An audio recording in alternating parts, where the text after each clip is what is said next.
Were you tasked with sourcing your AV partner or production partner for your upcoming event, and you're wondering what you need to be successful in that process? Well, I'm an event producer who has sourced so many of these things for my clients in the past, AV companies, production companies, all different cities, all different states, you name it. And this is part 2 of a series I'm doing about sourcing. The first one, I go back and watch it. I'll link it here below this video. It talks more about the why this is important and the when, which I think is a helpful framing for what I'm about to jump into. But today I'm going to talk all about my approach to sourcing AV vendors and give you a little bit of a checklist of what I do to make sure that I am setting up myself for success and my event clients and my event overall when it comes to an AV partner.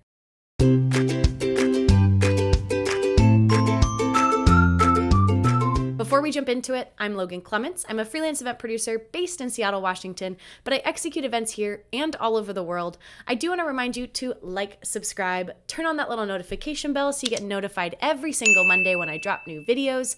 I'm also the co-host of the Better Events podcast with fellow event pro Mary Davidson. We talk even more about a lot of these event topics that I cover here in YouTube, and I just encourage you to listen wherever you listen to podcasts. It's a little more longer form, but we're on all major podcast platforms. So if you're in events, you know you love a to-do list. So I'm going to kind of bang through a couple of my go-to tips for my approach and in kind of the order that I would encourage you to do them in. So first, number 1, to understand what you need to source for AV, you need to meet with your event client, or if you're an internal event person, your stakeholders. You need to understand what their expectation is, because one of the cool things about most pieces of an event, but I'm so much on the production side, I'll say particularly in event AV and production, there's such a wide range of budgets. Like I talk about in the first video, I can work an event that has a budget that's $2,000 for AV or $2 million. And those are very different things that those folks are getting for their investment. And so to know what the right amount, quote unquote, is to spend on your AV, you need to understand what your stakeholders and your clients, what are they expecting?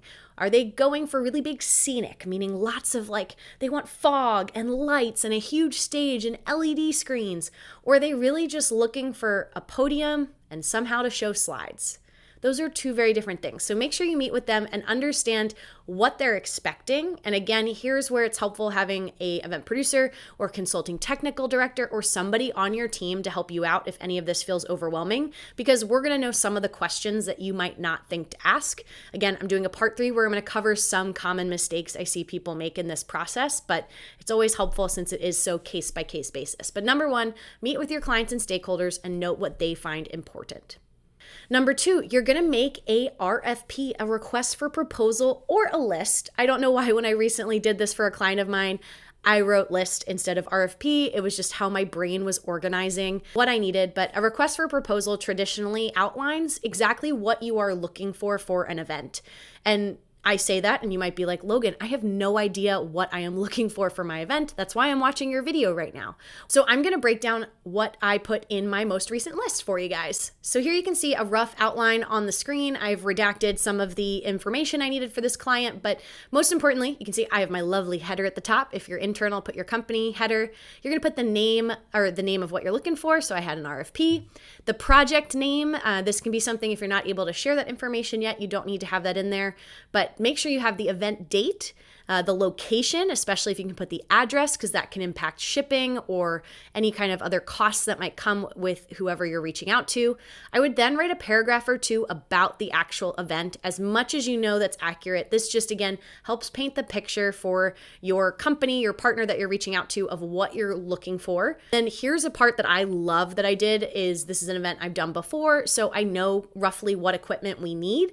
And so I actually copied and pasted the exact list of what we used last year, just in a different city, so that I could show them what we're used to and give them something to jump off of.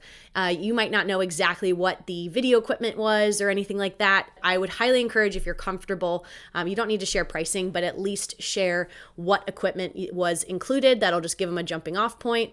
I also had a section where I have additional equipment that I requested for this year, because we are looking to always level up and build on what we've done. That is just helpful for them to know what I'd like to see them add. Most importantly here, I have a proposed on-site schedule, and I talk about this in my AV Basics series, which I will also link at the bottom of this video. You can go watch.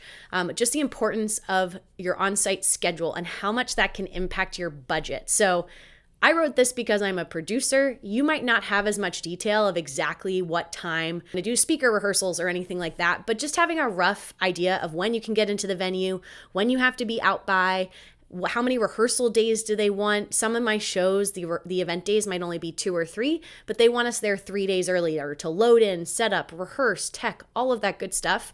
So you just want to make sure if you can give that information to your AV production partner in the jump, they're going to have a more accurate quote for you.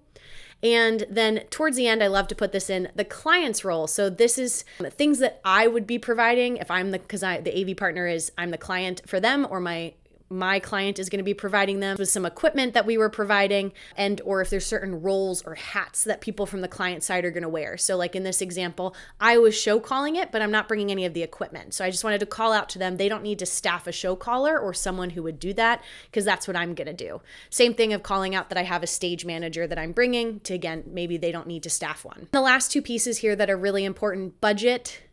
This is a whole debate. Some people say don't tell them your budget because they're going to spend all your money. I say give them a range. Again, I gave you that huge range earlier of $2,000 to $2 million. You need to kind of give them a range of what you're looking for, unless you truly don't know what things cost. But having something of like, hey, in past years, it's been anywhere between $10,000 to $15,000. Or if you're someone that's super specific, I've had clients that are like, I don't have more than $82,000 to spend on this. And that's fine. Let's just say that and figure out what's going to work in that budget. And again, something you'll get better at year after year when you work either the same event or continue to get comfortable. And the last piece, any photos you have of the event. This one was very camera heavy for me, so it was super important for me to have some images. If you have anything, if it's just a regular ballroom, maybe just a link to the floor plan. That just lets them know if there's certain limitations or things they need to think about. That is my RFP. I love my RFP. This is something I built for one client, and I will probably reuse for clients that need me to use this. You might have a more robust version, so this is by no means the only document that you want to use. But this started as an email for me with this client years ago, and then the email got longer and longer, and I finally just put it all in a document that I could send to them, and this was super helpful. So I would build something, and if it's a smaller event, you can start out with just an email that you understand. Having it as a document is making it easier when I have to reach out to multiple people to make sure I'm sharing the same information. So now that you've met with your client, you've created your RFP, you're going to now ask your network. This is where it's so important in the event industry. So much of our business comes from word of mouth. If you don't know who to ask for, ask your network, whether that's asking partners who provide different services for you, if they know an AV company or production partner, other event planners, other event producers. That's how I usually go about it, is I will ask my network first and then go to Google second. Often because Google, it's going to be ranked by like SEO, not necessarily who's the best production partner. And I'd much rather work with someone that I know other people have worked with and liked than go off someone from Google. That is not to say that in the past couple years I've worked with one client, we have chosen some people that I've just found through Google searches, and they've turned out to be great. And now they're in my network as someone I would recommend. So by no means is your network the only place to go, but I think it's a great place to start and figure out just how many people you know someone in that area that you're looking for, in that location. Use Google as a secondary source. Your final couple of steps here, this one is probably after the RFP, the most time consuming is going to be you need to send emails. You need to email or call these companies that you're reaching out to. I'm a big email gal just because I feel like I have to work sometimes at weird hours. And so I would make a tracker. I make a simple spreadsheet that helps me track just who I've reached out to, maybe where I got the referral from or where I found them, the contact name, and then the last contacted by. So I know what have I sent them, because everyone's going to get back to you on different timelines. And I would highly recommend reaching out to 2 times the number of quotes you're trying to get. So again, I said that magical number was 3. That's usually my policy. I try then to reach out to at least 6 companies. If it's a market, like I was just recently in a really small market, I knew it'd be tough to find what we were looking for. I think I reached out to 8. And that's because expect people to either say no because they're busy or just not respond. I assume usually because they're busy. So you want to reach out to at least double that just to get some quotes. If you're truly just doing in-house AV, that can count as one, and then get a couple extra quotes on top of that. You could always get two, but like I said before, that really kind of limits you with knowing what the range is in your area.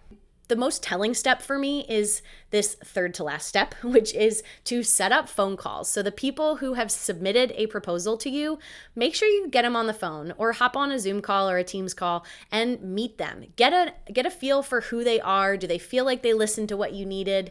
I also, in that email stage, it's really helpful to know who got back to me fast, who was really hard to get a hold of, who was I chasing. That definitely does impact who I'm going to select. But making sure you set up calls with them, and that helps you just get a better feel for what they're doing and their availability. And once you have those quotes in hand and you've talked to your folks, take those options back to your stakeholders or your client. I loved kind of presenting to them, here's our three options, whether you're passing through that cost and they're paying it, or you're marking it up, whatever it looks like. Make sure you just present them and have a plan of action of like, here's the three. My recommendation would be this one, but also could see some reasons for why we would take, instead of option A, we go with option B. It's helpful. I like to show my work and just show them, here's the value I'm getting you, is I avoided the $30,000 quote and instead you only had to pay 14. That's some tangible value that I'm showing to you as a producer. But you want to present your options and then you want to decide, and make sure no matter whoever you decide on, you obviously are going to tell the person you picked them, woo. But I would also go back and tell the people you didn't pick that you didn't pick them. I know some people I feel like just ghost and they move forward with the partner they said yes to. I've been guilty of this, I feel like, years ago, but I've tried to be more cognizant because in my mind, I never know when I'm going to need to reach out to a vendor again. And I'd rather, sometimes I give them specifics on why we didn't end up going with them, and other times I just kind of keep it general and just say, hey, we decided to move forward with someone else, but I'll happy to keep you in mind on future projects. So that's my process for picking an AV vendor. If you stuck with me this long, thank you. And I'm going to go in my third video that I'll release next week. I'm going to talk more about my common mistakes that I see people make and how you can avoid them when it comes to sourcing your AV partner. I want to thank you for watching. I'm Logan Clements, and I'll see you in my next video. Bye.